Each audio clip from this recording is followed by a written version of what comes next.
So ayun mga kabusing, na sit up na natin yung trusses. Dito na. Ayan. Walang sa tapos na. Ano isa ka file? Diyan yung mga kasama natin. Di, para kay boss ako diya. Ayan. So ready ito, bubong na. So color yung gamit natin. Ay, for na gani tama ito din. Kasama natin.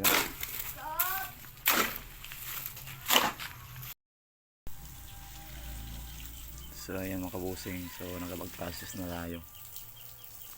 Ayan. So ayan ginawa natin mga kabusing. So ito story ito. Ayan.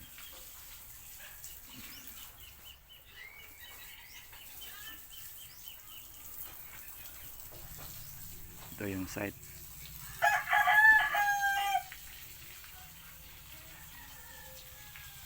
Ayan. So update ko lang kayo pag narupingan na ito. Saka naglagay na tayo ng cladding sa walling.